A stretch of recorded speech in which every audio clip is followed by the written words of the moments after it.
हे ख्रिस्ता, आम्ही तुला भजतो आणि तुझी स्तुती करतो, कारण तुझ्या पवित्र क्रूसाद्वारे तू सर्व जगाचे तारण केले आहेस. गुड फ्रायडेचा धीर गंभीर दिवस जवळ येत आहे. आपण पवित्र आठवड्यामध्ये प्रवेश केलेलाच आहे. आता आपलं लक्ष गुड फ्रायडे आणि त्यानंतर होणाऱ्या ईस्टरच्या सोहळ्याकडे लागलेलं आहे. अशा पार्श्वभूमीवरती आता आपण गुड फ्रायडेवरती लक्ष केंद्रित करूया की ह्या गुड फ्रायडेची जी उपासना असते त्या उपासनेतील काही घटक अतिशय वैशिष्ट्यपूर्ण असतात. पहिला घटक आहे मिरवणूक. धर्मगुरू लाल रंगाची वस्त्रे परिधान करतात आणि वेदी सेवकांसह मिरवणुकीने वेदीजवळ येत असतात आणि ह्या मिरवणुकीमध्ये खटखटी वाजवून शांत धीर गंभीर वातावरणामध्ये येशूच्या दुःख सहनाची जाणीव करून दिली जात असते. आणि त्या ठिकाणी वेदीसमोर धर्मगुरू लोटांगण घालत असतात.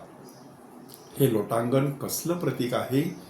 पूर्णपणे परमेश्वराला शरण जाण्याचं प्रतीक आहे की ज्या प्रभू येशू ख्रिस्ताने आपल्या पापांसाठी क्रूसावरील मरण पत्करलं, त्या प्रभू येशू ख्रिस्ताला आपण सर्व लोकसमुदाय आणि धर्मगुरू पूर्णपणे शरण जात आहोत ते दर्शविण्यासाठी लोटांगण घातलं जात असतं.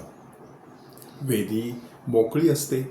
त्या वेदीवरती फक्त मिस्सा ग्रंथ असतो आणि त्या मिस्सा ग्रंथामधून सरळ प्रास्ताविक प्रार्थना म्हटली जाते.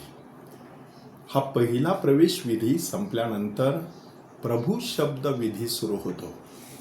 ह्या प्रभू शब्दा विधीमधील तीनही वाचनं म्हणजे 2 वाचनं आणि शुभवर्तमान पूर्णपणे प्रभू येशू ख्रिस्ताच्या दुःख सहनावरती आपल्याला लक्ष केंद्रित करण्यासाठी पाचारण करत असतात.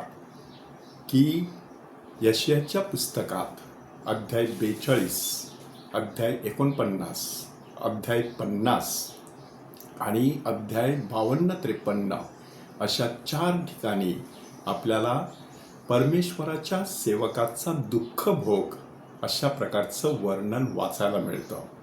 हा परमेश्वराचा सेवक खुद्द प्रभू येशू ख्रिस्त अशा प्रकारचा अर्थ नंतर कॅथलिक चर्चने ख्रिस्त सभेने लावलेला आहे की हा जो परमेश्वराचा सेवक आहे तो मुळात इस्रायली जनतेचं प्रतिनिधित्व करतो.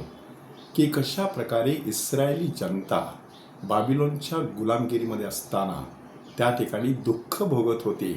लोक त्यांचा उपहास करत होते, छी थू करत होते, त्यांची शोभा निघून गेलेली होती, त्यांना फटके बसत होते, त्यांचे घाय उघडे पडत होते, उपासमार काही वेळेला त्यांची होत होती, त्यांची जीभ टाळूला चिकटत होती, त्यांचं शरीर अस्थिपंजर होत होतं, त्यांचा आत्मा मनातल्या मनामध्ये जणू काही वितळत होता. अशा प्रकारची सगळी परिस्थिती त्या ठिकाणी वर्णन करण्यात आलेली आहे. अशाही परिस्थितीमध्ये प्रभू येशू ख्रिस्त मात्र आपलं संपूर्ण लक्ष परमेश्वराकडे कसं लावत असतो ते आपल्याला दुसऱ्या वाचनामध्ये सांगण्यात आलेलं आहे. की त्या आपल्या दुःख सहनाच्या काळात त्याने जी आर्त किंकाळी मारली ती परमेश्वराने ऐकली. ती त्याच्या सद्भक्तीमुळे ऐकली आणि त्याच्यावरती विश्वास ठेवणाऱ्या सर्वांसाठी तो तारणाचा झरा कसा बनला हे आपल्यासमोर सादर केलं जातं. त्यानंतर अतिशय नाट्यमयरित्या प्रभू येशू ख्रिस्ताचं दुःख सहन संत योहानाच्या शुभवर्तमानातून सादर केलं जात असतं. अगदी बारकाईने हे दुःख सहन जर बघितलं तर त्या ठिकाणी लेछापेचा झालेला प्रभू येशू ख्रिस्त दिसत नाही, तर अतिशय ऐश्वर्य संपन्न गौरवशाली दुःखाला मोठ्या आत्मविश्वासाने सामोरा जाणारा ख्रिस्त आपल्यासमोर सादर करण्यात आलेला आहे. उदाहरणार्थ गेतशेमानी बागेमध्ये त्याचा शोध करत आलेल्या लोकांना त्यांनी सांगितलं, तुम्ही कोणाला शोधता? आणि ते सांगतात, नाझरेतकर येशूला. तेव्हा त्यांनी सांगितलं, मीच तो आहे. एवढ्या आत्मविश्वासाने त्याने ते शब्द उच्चारलेले आहेत की सगळेजण मागे हटून खाली जमिनीवरती पडले. एवढी त्या आत्मविश्वासाची प्रचंड ताकद दाखवण्यात आलेली आहे. इतकंच काय, पेत्राने ज्या वेळेला मल्ख नावाच्या दासाचा कान कापण्यासाठी तलवार पुढे सरसावली, त्यावेळेला त्याने सांगितलं की पित्याने देऊ केलेला प्याला मी पिऊ नये काय? इतरत्र आपण काय ऐकतो, हे पित्या शक्य असेल तर हा प्याला माझ्यापासून दूर कर, पण माझ्या इच्छेप्रमाणे नव्हे तर तुझ्या इच्छेप्रमाणे हो. पण इथे येशू काय म्हणतो, पित्याने देऊ केलेला प्याला मी पिऊ नये काय? एवढं जबरदस्त विश्वासाने आणि धैर्याने येशू मरणाला सामोरा जातो. इतकंच नाही तर प्रमुख याजकासमोर म्हणा किंवा पिलातासमोर अतिशय धैर्याने तो आपली सगळी उत्तरं देतो. इतरत्र तो शांत असलेला दिसतो, इथे तो अतिशय धैर्याने आणि आत्मविश्वासाने आपल्या मरणाला सामोरा जात आहे. क्रूसावरती टांगलेला असताना सुद्धा अतिशय धैर्याने तो मरणाला सामोरा जात आहे. त्या ठिकाणी घाबरलेला, थकला भागलेला, पिचला ठेचलेला असा ख्रिस्त दिसत नाही, तर मोठ्या आत्मविश्वासाने आपल्या आईला आपल्या शिष्यांवरती सोपवणारा, आपल्या उजव्या हाताकडील चोराला पारादीस म्हणजे स्वर्गाचं अभिवचन देणारा आणि पूर्ण झाले आहे असं आत्मविश्वासाने म्हणणारा प्रभू येशू ख्रिस्त आपल्याला तिथे भेटतो.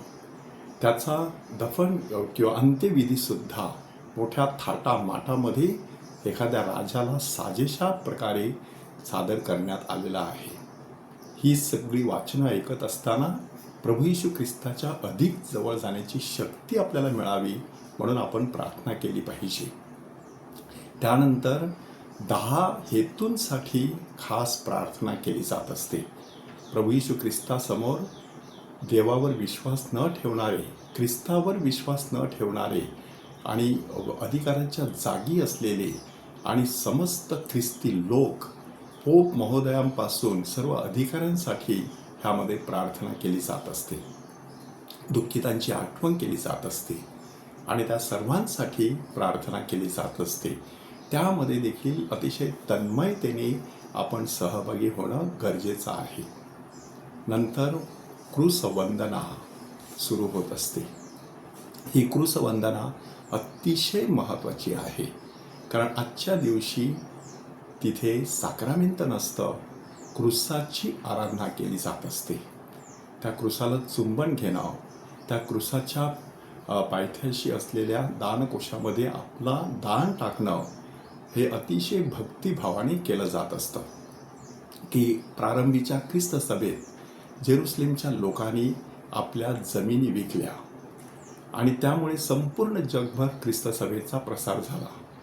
कालांतराने जेरुसलेमचे लोक अतिशय गरीब झाले.